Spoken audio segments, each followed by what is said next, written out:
আজ একটা বিরাট ফাটাফাটি হয়েছে। দুদিন পরে ইনশাআল্লাহ আল্লাহর উপর ভরসা করবো, ইনশাআল্লাহ বাংলাদেশ জাতীয়তাবাদী দল সরকার গঠন করবে। মানুষই থাকবে না, আমি যা বলবো এখানে তাই আইন, আল্লাহর হুকুম, এখন ভয় করতে হবে না। ভাই সাবধান, নতুন আপডেট আসছে। এই পাতি নেতা বলতাছে আমি এখন থেকে যেটা বলবো সেটাই আল্লাহর হুকুম। আচ্ছা ভাই, তাহলে কোরআন হাদিস আপডেট হলো নাকি, নাকি নতুন অ্যাপ নামছে হুকুম 2.0? আবে সালে।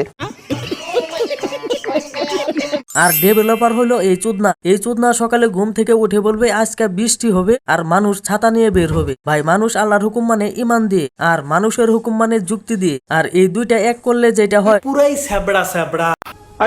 ওই ইমাম সাহেব বান্ধে ফেলাবেন, একদম তেনান্দার বান্ধে ফেলাবেন যে বেটা তুই ইমামি করবি, ইমামতি করবি, তোর জামাতে ভোট চাওয়ার জন্য আসবে। এই জনাব বললেন কোন ইমাম যদি জামাতের ভোট চাওয়ার জন্য আসে তাহলে ওই ইমাম রে বাইন্দা ফেলাবে। কিরে ভাই, ইমাম সাহেবের জব ডেসক্রিপশন আপডেট হয়েছে নাকি? ইমামতি করার বাহিরে পার্সোনাল লাইফে সে কার জন্য ভোট চাইবে আর কার জন্য ভোট চাইবে না সেটা এখন এই সমস্ত নেতা কর্মীদের কাছ থেকে পারমিশন নিয়ে করতে হবে।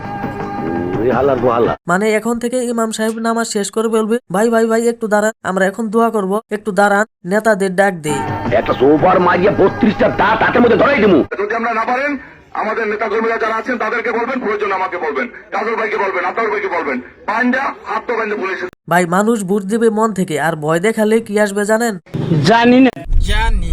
যাই নাও না জানার ভান, ঠিক আছে আমিও কমো না।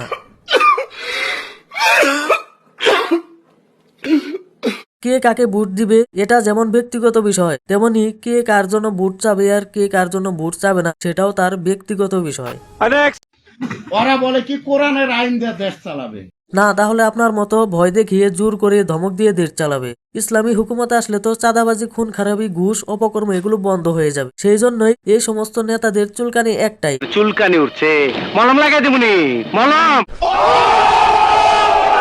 কোনোভাবেই ইসলামী হুকুমত কায়েম করতে দেওয়া যাবে না, কারণ ইসলামী হুকুমত কায়েম হলে তাদের পরনের লুঙ্গি প্যান্ট খুঁজে পাওয়া যাবে। সঠিক বলেছেন। এই জন্যই এই সমস্ত নেতাদের বক্তব্য ঠিক এইরকম। নিঃসন্দেহে তুই ঠিক কথা বলেছিস। তোমাদের যার যার বাড়ির আশপাশে জামাতের লোক আছে তাদের দিকে নজর রাখো, এবং ওইখানে যদি কোনো বহিরাগত জামাতের লোক পাও। ভাই নতুন নির্দেশনা আসছে, এক নেতা বলতাছে পাড়ার যত জামাতি লোক আছে তাদের দিকে নজর রাখো, বহিরাগতদের দেখলে ওই যে 2001-এর মতো খেয়াল আছে আপনাদের, পান তাইলে পরে তাদেরকে উত্তম মধ্যম দিয়া পুলিশের হাতে উঠিয়ে দিয়ে দিবে।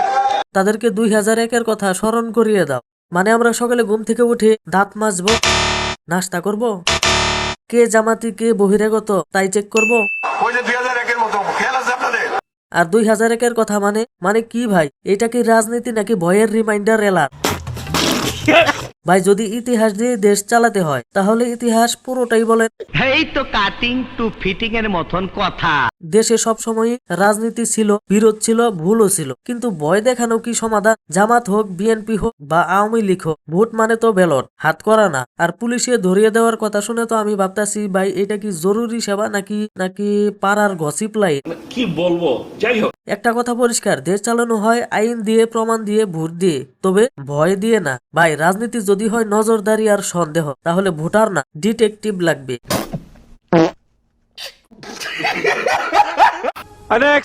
জামাতের কোন মহিলা যদি বাড়িতে যায় ঘাট ধরে তাকে বাইর করে দেবে। কোন জামাতের মহিলাকে যেন বাড়িতে ঢুকতে দেবেন না।